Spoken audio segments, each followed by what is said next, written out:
There's the red eye setting. And I'm going to talk a little bit about it, but I'm not all that excited about red eye setting. What red eye setting does is it's usually inside of those command menus and it looks like a little eye.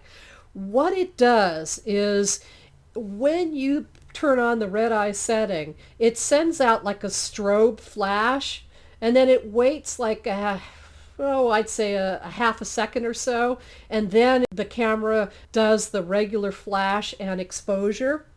What happens is that most people are kind of confused about what's going on.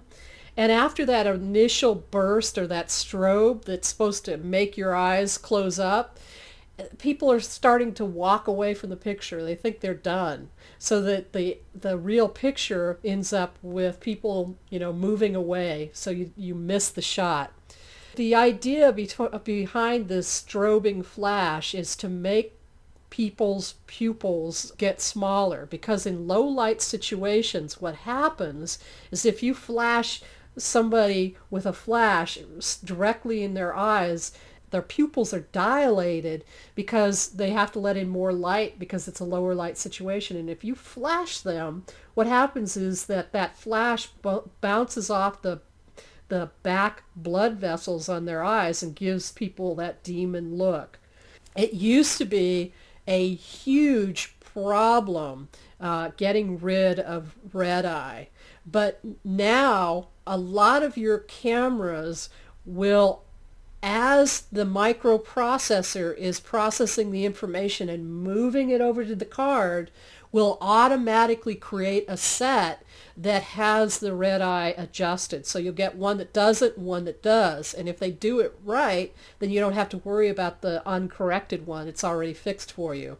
Other ways that red eye is fixed is in your software. I use Photoshop Elements, and as the pictures are being moved over from the camera into the organizer, the Photoshop Elements will go through the pictures and correct the red eye automatically.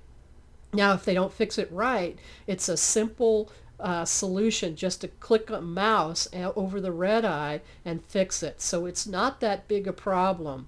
But you can avoid red eye by not using the setting, but just before you click the flash, look at where that flash is going. So if you're holding the camera up to your eyes and you've got a little flash that's right next to where your viewfinder is, very likely it's going to flash right into somebody's eyes. So can you move your physical self and the camera over and angle it a little bit so it's not going directly into their eyes? Can you move your camera up or down so that flash is not going directly into the eyes? And that oftentimes will fix it.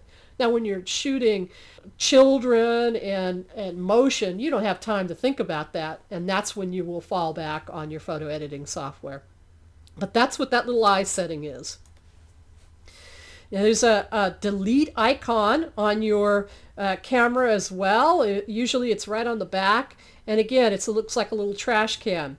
Now, I do want to warn you that usually when you click that icon, the camera will ask you just this one picture or the whole card.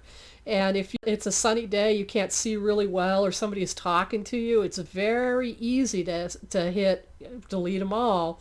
So if you've got some really valuable pictures that you don't want to lose, be sure and set up the protections until, and lock those pictures in until you get them moved to your computer. Because I would hate you to lose something that you really, really wanted by accidentally deleting it. If you have a little funny icon on your camera, this icon is supposed to look like a printer and a printer cable.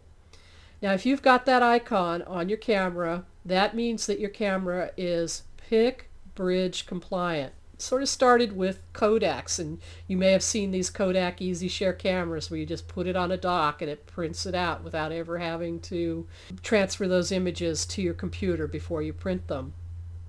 But if your camera is PIC bridge compliant and you have a printer at home that has the same symbol, It means that you can print out images from your camera without having to move them to your computer first.